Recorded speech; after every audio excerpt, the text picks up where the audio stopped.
नमस्कार दोस्तों, मैं संचित भारद्वाज आज आपके लिए लेके आया हूँ एक और नई वीडियो। इस वीडियो में हम बात करेंगे ई श्रम कार्ड की।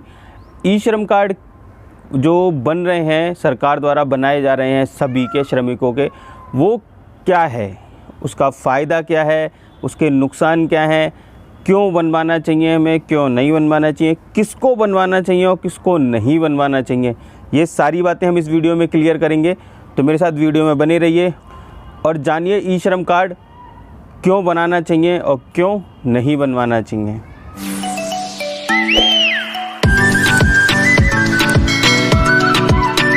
तो दोस्तों, ई श्रम कार्ड जो है वो सरकार द्वारा श्रमिकों को बना दिए जाने वाला बहुत ही खास कार्ड है, जो कि सरकार उन्हें प्रोवाइड कराने लगी है। अब उस कार्ड के ज़रिए उन्हें बहुत से फ़ायदे, जिस तरीके से उनका काम चलता है वो काम कर सकते हैं, उनका सारा डाटा उनके पास होगा, या जिस तरीके का वो काम जानते होंगे तो उस काम को कराने के लिए सरकार के पास पहले से ही डाटाबेस होगा।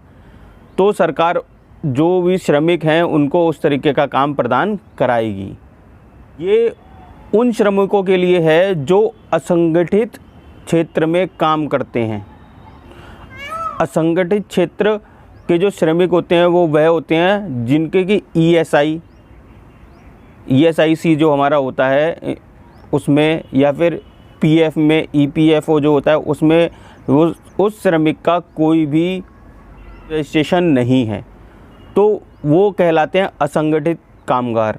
उनको ये कार्ड अलाउ किया गया है कि आप ये कार्ड बनवाइए और आपका सारा डाटा जो होगा वो सरकार के पास होगा।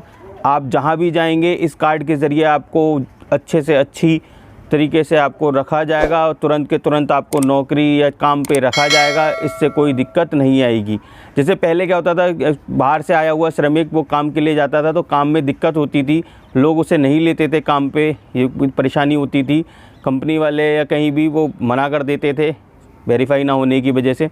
अब क्या होगा, ये कार्ड जब बन जाएंगे सारे श्रमिकों के, तो कोई भी कंपनी या कोई भी डाटाबेस इनको तुरंत के तुरंत हायर करेगा, क्योंकि इनका पूरा डाटाबेस ई श्रम कार्ड में होगा।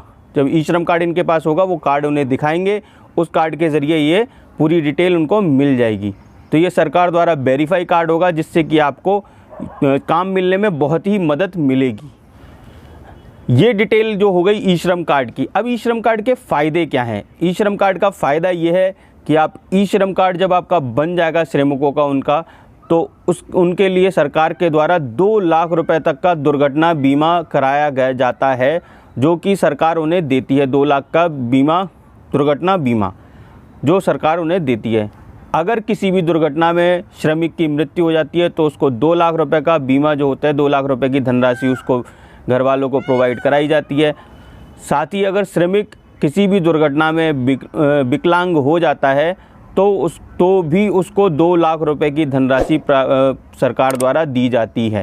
अगर वो आंशिक रूप से विकलांग होता है तो उसको 1 लाख रुपए की धनराशि सरकार द्वारा दी जाती है। ये उसमें जो श्रम कार्ड में जो बीमा का ऑप्शन होता है, उससे श्रमिक को ये फ़ायदा मिलता है। ये कार्ड बनने से श्रमिकों को बहुत से फ़ायदा हुआ है। जैसे कि एक अभी फ़ायदा हाल ही में बहुत से लोगों को मिल चुका है कि श्रमिकों के अकाउंट में जो मंथली जो 500 रुपये डाले जाते हैं उनके भरण पोषण के लिए, वो मंथली 500 रुपये का सरकार द्वारा दिया जाता है, जिससे कि उनका अगर काम नहीं है तो उनका खर्चा चलाने के लिए थोड़ा बहुत पैसा हो। तो मंथली जो 500 रुपये का है वो भी दिया जा रहा है सरकार की तरफ से, और वो कुछ लोगों के अकाउंट में आ भी गए हैं। तो ये भी एक बहुत ही अच्छा फ़ायदा है जो सरकार श्रमिकों को प्रदान कर रही है। साथ ही मानधन योजना ये लाभ होता है, ये भी इन्हें प्राप्त होता है। और जिन लोगों का स्वयं का रोज़गार होता है, किसी और के यहाँ काम करने नहीं जाते, वो स्वयं का कुछ ना कुछ काम करते हैं, उनके लिए भी इसमें बहुत सारे लाभ की योजनाएं बनाई गई हैं। तो आप जब कार्ड बनवाएंगे तो वो सारी योजनाएं जो भी हैं, अटल पेंशन योजना हो गई, मकान बनाने की योजना हो गई, और भी बहुत सारी योजनाएं हैं जिनके तहत लाभ दिया जाता है। तो आप इस कार्ड को अवश्य बनवाएं और सरकार द्वारा जितनी योजनाओं में उस कार्ड से लाभ मिलेगा आपको, उन सारी योजनाओं का आप लाभ उठाएं।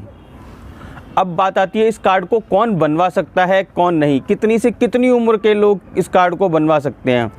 तो असंगठित क्षेत्र में जितने भी लोग हैं वो कार्ड को बनवा सकते हैं। उनकी उम्र निर्धारित की गई है 16 वर्ष से लेकर 59 साल तक का व्यक्ति इस कार्ड को बनवा सकता है। साथ ही बताना चाहूँगा कि इस कार्ड को बनवाने के बाद आप श्रमिक पोर्टल पे आप जब आ जाएंगे तो आपके दस्तावेज सारे उनके पास होंगे, तो आपको काम मिलने में आसानी रहती है। तो इसलिए जल्द से जल्द अपना ये कार्ड बनवाएं और जो लाभ हैं इसके वो प्राप्त करें।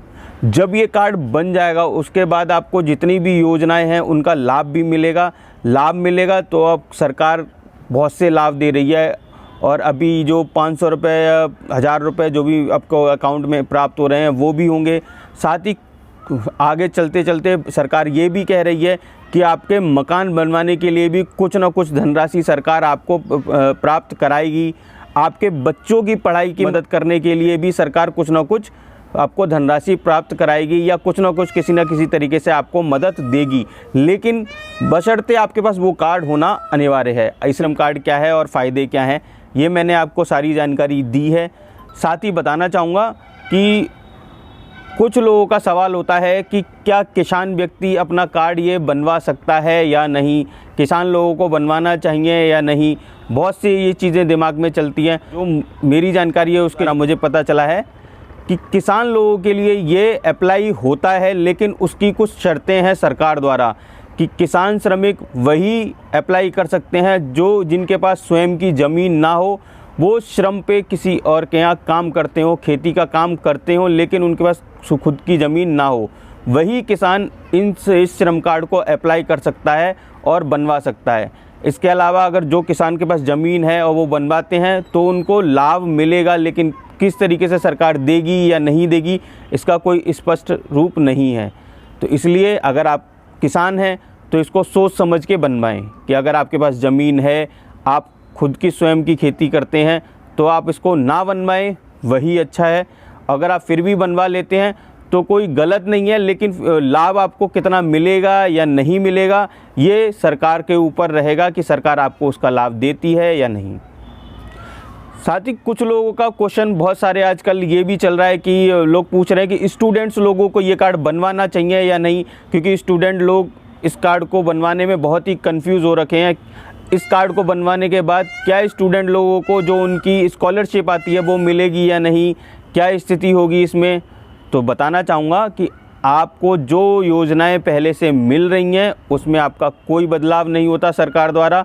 जो अगर आपको स्कॉलरशिप पहले से आ रही होगी वो इस कार्ड को बनवाने के बाद भी आएगी, लेकिन अगर इस कार्ड को आप बनवाना चाहते हैं तो उस जिस श्रम कार्ड की जो PDF होगी जिसमें आपका ऑक्यूपेशन डिटेल आपको भरनी होगी, उसमें आपको पूरी लिस्ट दी हुई है। उसमें स्टूडेंट्स जोन भी एक दिया हुआ है जहां से आप अपना सिलेक्ट करेंगे कि आप स्टूडेंट हैं लेकिन आप बच्चों को पढ़ाते हैं या होम ट्यूशन्स देते हैं या जो भी आप कार्य करते हैं स्टडी से रिलेटेड, वो आपको डालना होगा, जिससे कि सरकार को ये पता रहे कि आप स्टूडेंट हैं लेकिन आप बच्चों को भी पढ़ाते हैं या होम ट्यूशन्स भी देते हैं।